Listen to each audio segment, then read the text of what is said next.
think people naturally are uncomfortable with conflict, with confrontation, with differing of opinions.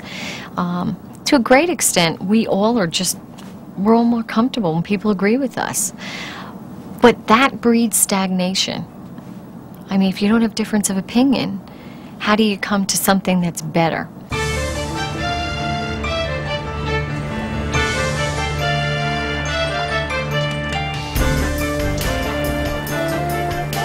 Human beings have many differences. How we view the world, what we believe and value, how we live our daily lives, how we work, how we communicate, and how we build relationship across our differences. Successful organizations value our different ways, and with these differences may come disagreement and conflict. But instead of becoming a contest or a fight, conflict can be seen as a normal part of learning to relate across our differences. It is a daily reality that can motivate change, the beginning of co-creation, and an opportunity for human energy to generate breakthrough results. To see conflict as an opportunity, we need to understand our attitudes toward conflict and its complexity within the multicultural and diverse workplace. In essence, conflict is nothing more than differences interacting with each other. Conflict doesn't necessarily mean contest or tension. It just means that differences are interacting. I don't think it's bad. I think it's natural, it's inevitable, and I don't think one person could honestly say that they don't have some conflict in their own life, whether it's at work or at home, because we all have disagreements with other people. Conflict in the workplace especially has not been something that I think that many individuals, groups, organizations have dealt with not only comfortably but effectively. Many times it's been avoided, it just hasn't been dealt with. And because it can evoke some pretty strong emotions, and sometimes that can be very threatening to individuals, they won't deal with that. The problem with not dealing with conflict is that we spend more time dealing with the conflict internally, individually, and not letting the other person know that there's a problem. And as a result of that, we spend more time, more unproductive time in that mode, as opposed to saying, look, here's the problem I have with you, and then start moving toward resolving whatever the issues are. There's an irony there, that you think you're avoiding conflict when in fact you're increasing the conflict. If we don't resolve the conflict and understand each other's difference and move through it to a higher level and on to another phase, then either the tension remains under the surface or the aggressiveness and the externally expressed tension continues throughout the other phases. So if we don't resolve it at this stage, it just goes with us from phase to phase to phase. The way to deal with conflict across our differences is to uncover differences in the ways we express and manage conflict, build relationship to bridge conflict, understand differences and negotiate new ways, and then transform and utilize conflict as an opportunity for change. The change process begins by standing still and noticing the differences. There are many times when actually you don't have an option to walk away from an interaction with a given individual. And that's when I think the challenge begins. Some people express conflict by immediately shutting down. This saves us... Sir, is there room for discussion on this? No. Whether it be saving face or hiding their tension. Well, Chin? Some individuals feel much more comfortable if they avoid it entirely, ignore it, pretend that it's not there, and or hope that it will go away before someone notices it. Other people are very volatile and speak up, and with conflict is associated volume and loud voices and fighting. Tell me about this. What do you mean? It's the schedule. But Al, wait. You have me down from 3 till midnight. If that's what it says. The way that I have found that you can best understand how others are feeling and how others are thinking is, one, by asking, two, by paying attention. Now, paying attention seems real simple, but paying attention means anytime something occurs that is different than what you have experienced in your life, anytime something occurred that in fact made you angry, something occurred with an individual that you don't understand. Why is this person doing this? Why are they doing it in this situation? It may be that they want to speak more about the relationship and you're ready to get on with the work. The agreement was I only work days. Remember? Daycare, a 5-year-old and a baby. I mean, gee, Al, practically every day you stop by and shoot the breeze about the kids. Why bother asking if you don't really care?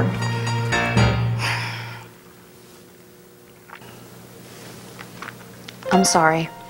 No, I'm sorry. One of the things about diversity and conflict, it can make you feel awful. Constantly I have to check out my thoughts, and sometimes they're negative, and I have to run them through this process. Is it objectively true? Will it help me protect my life? Will it help me accomplish my short-range goals? Will it keep me out of significant conflict with these individuals that I want to be effective with? And will it make me feel, in the end, the way I want to feel?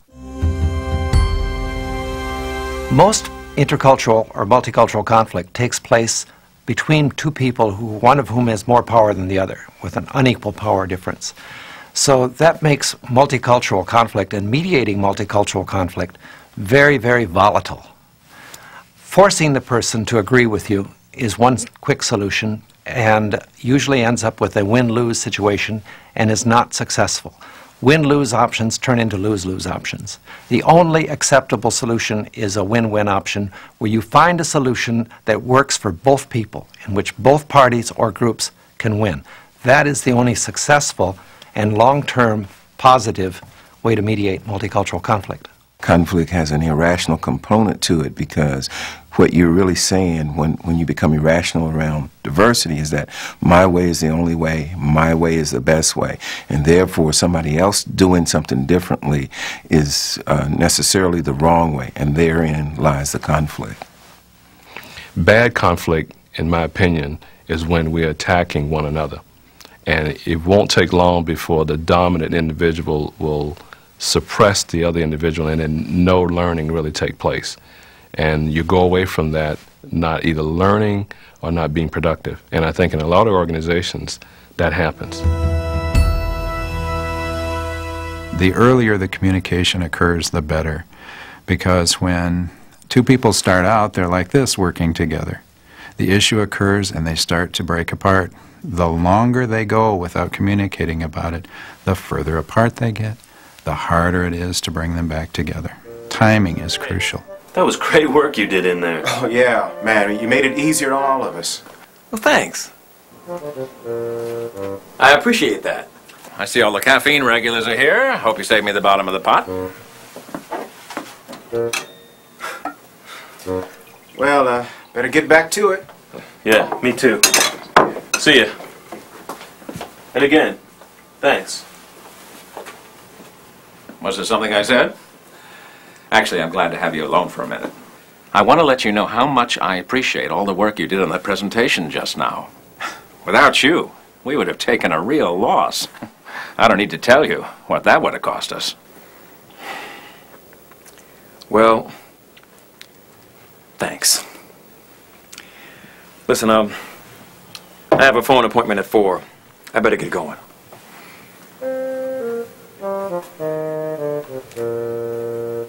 The idea of having conflict across cultural differences, the issues are only heightened because culture in and of itself can in fact be a barrier, and that oftentimes we say, you just don't understand my culture.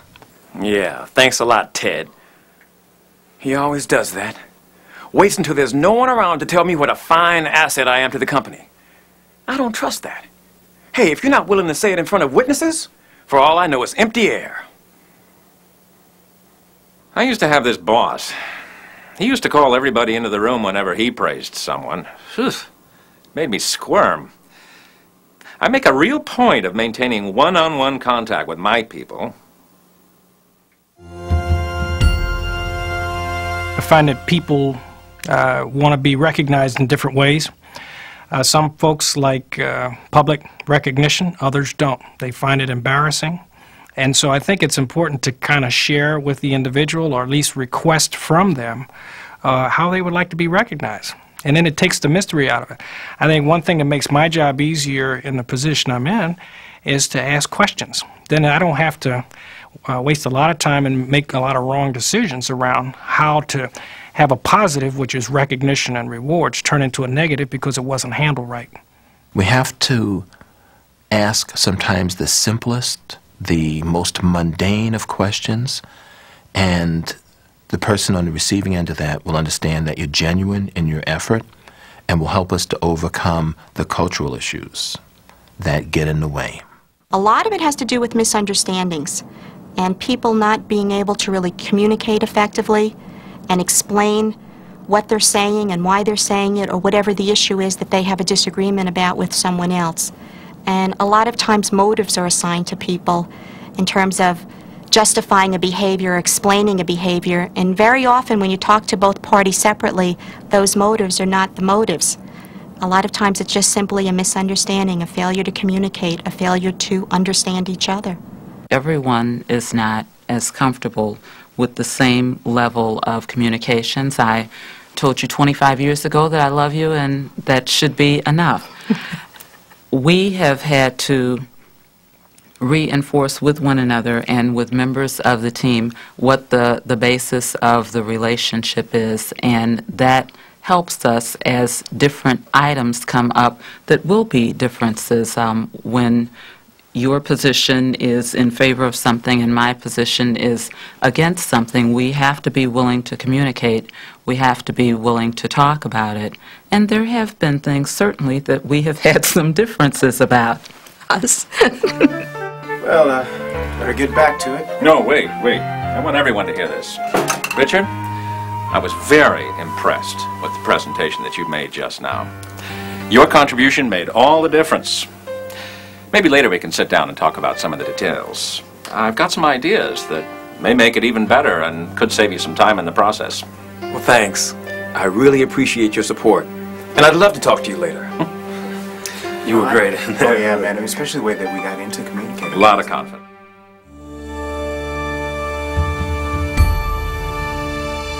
I don't think some of the traditional conflict resolution and management practices have been targeted at dealing across cultural differences or differences, period. And we need to thread through conflict resolution and management programs a whole nother tier around, well, what if someone is different from you? Because there are going to be totally different perspectives on what's acceptable and what's not acceptable in resolving those conflicts. Maria, I wanted to talk to both of you because I understand from Sophie that she's having some difficulty in working with you. What do you mean? I've totally reached out to you. It's too much. You're always going on about your personal life. I'm just Well, not... sorry for trying to be friendly. That is not what I was trying to say. I was just... No. I hear what you're both saying. All of us here have to work together to make sure that these kinds of unfortunate tensions don't occur. I encourage open and honest feedback from the staff. For me, definition of good communication is something where you have a mutual understanding. And it's not about whether or not you speak well or whether or not you're heard well. It's whether or not people feel that you're being sincere. For some reason, I feel like we as individuals have a sixth sense, in essence, where we can tend to look at a person and determine whether or not they are sincere or insincere in some of the comments, where the words don't go with their body language or the way they're showing up. Sophie, I appreciate that you came to me about this. Over the weekend, I'll be reviewing the complaint.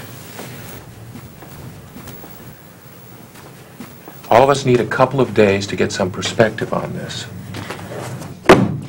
Conflict resolution in the workplace. I took the same workshop, Dave. Blah, blah, blah. I hear the exact same words from you no matter what's the problem. We don't have to wait until the weekend. We're just getting into it. And it seems to me that when problems aren't solved, work doesn't get done and it costs you. Oh, I understand what you're saying. My point is that No, you don't. It's okay, Dave, to say you don't understand. Okay.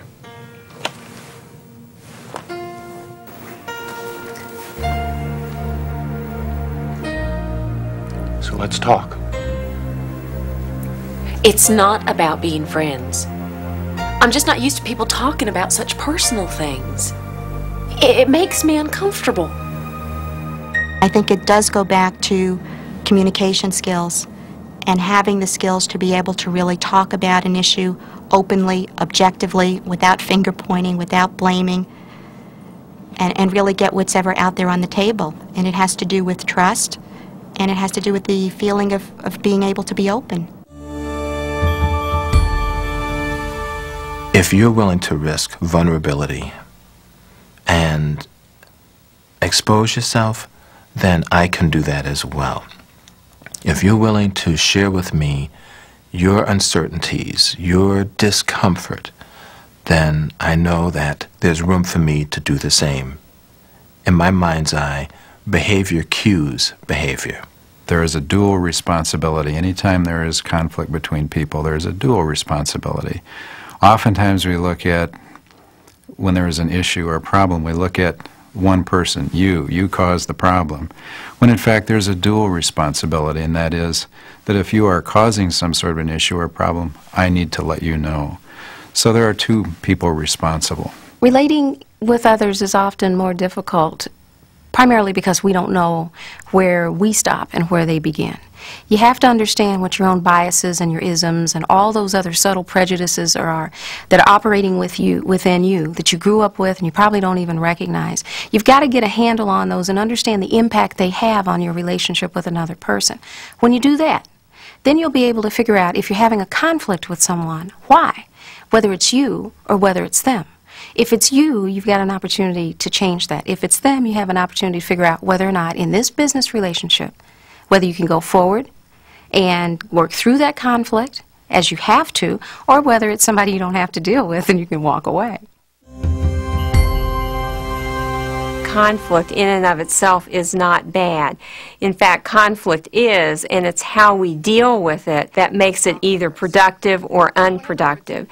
One of the things that I believe you have to do, first of all, when there is conflict across difference, is manage yourself.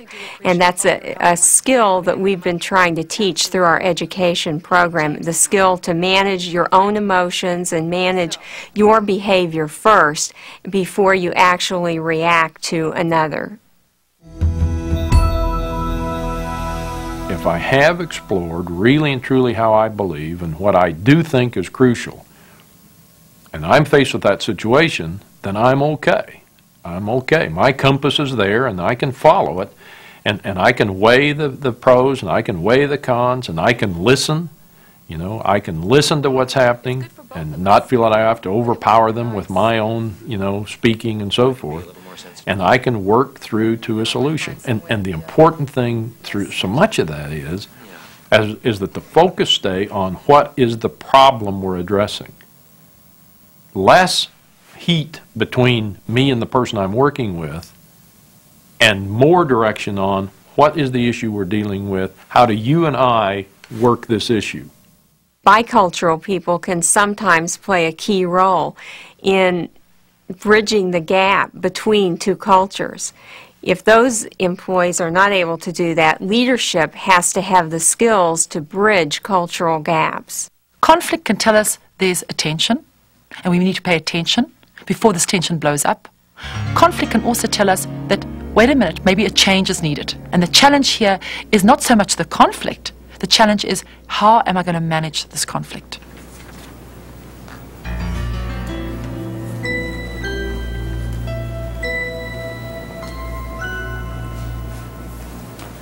Lo, this last work I got from you is full of inconsistencies. That's not like you. What happened?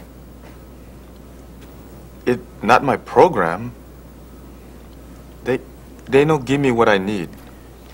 But if what you need is more information, you can always ask Philip. Do you do that? Do you ask?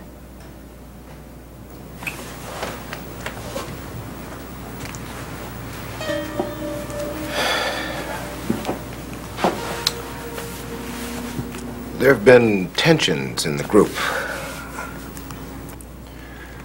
They make fun of my food. I hear them say it stink. And my English. I work hard. Come early, take only short lunch. They come in, talk 15 minutes, smoke break, long lunches. Well, to be completely fair, Lo, some people use that time to resolve work-related issues. It's just a different way of working. Philip, you're his team leader. What do you know about this other stuff? Well, I know some people feel threatened. Not everyone has your level of technical expertise, Lo. But he still shouldn't be excluded from the team. Lo, how do you feel about it? I have never been part of it.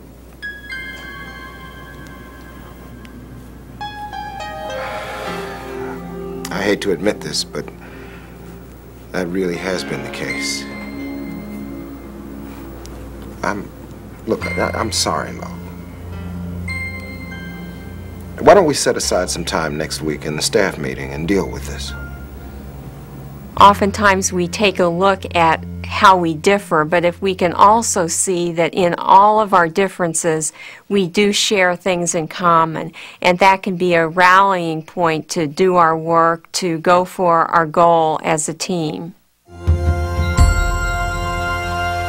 The kind of conflict I think we'd like to enhance, particularly in a work relationship, is the good conflict, and I've seen that come into play in team environments, where you've got people from different departments, maybe with different backgrounds, all coming together, and they have to get to some kind of way of operating pretty quickly. What you initially find is confusion. Nobody knows who's going to do what. But what you find evolves from that very quickly is that people start to tune into one another and figure out what works, what doesn't work for someone else. There's always been a creative tension between you two. Sometimes it works for us, and sometimes it doesn't. And then they begin to parlay those to the advantage of the group, so that the group becomes more productive by relying on those variances within its group members who are maybe more proficient in one area than another. That kind of conflict is really powerful in a group setting, because you can see groups become very innovative and very creative through that kind of source. Creativity is really what it comes down to. And you just don't get creativity, you know, if all 55,000 folks that work in our company were 6-foot-tall bald guys, I don't think we'd get a lot of creativity. I think our thoughts would be parallel. It's when ideas converge, it's when they really intersect, and it's that constructive conflict that comes that suddenly generates an idea that you hadn't thought about, I hadn't thought about. It's new, and it's generated by the relationship, the fact that we are different and that our relationship has conflict in it, and it yields a new idea, something different from what we'd expected. We have to take time to understand what our own biases might be, or our own prejudices might be, and all those isms that operate in the world, which we grew up in, and therefore by osmosis or whatever else, they're a part of us, but we don't recognize it. So oftentimes there's this invisible filter that's operating between us and another person, and it may not be the other person at all. It's what we bring to the party. And so until we understand where we're coming from, or what bag we come out of, in a sense, it's going to be real difficult to figure out why you're having conflict with another person, because you don't know where you stop and where they begin. I didn't quite understand what you meant about the abstract I love the quality thing you of said her. about Charlotte Perkins Gilman. I'm thinking about doing my thesis on her. Wonderful choice. I often regret not appreciating her as a student. You know, she really hasn't received the attention of enough other writers Look, of her time. I hate to cut this short, but Professor Marshall has to leave now. She has a reception across campus in 10 minutes. Excuse me. We're right in the middle of this. Can you wait a minute? But if you don't mind. Fine. I'll take the stairs. Sometimes the only way to resolve conflict is just to have a good fight. Because sometimes that's what brings out what you really feel. And it's important to say how I feel. Let the other person know, as opposed to you're doing this, or it's because of what you said. And talk to them about how you felt about what they said, because it opens up the dialogue. Call anytime. Thanks. Okay. Bye.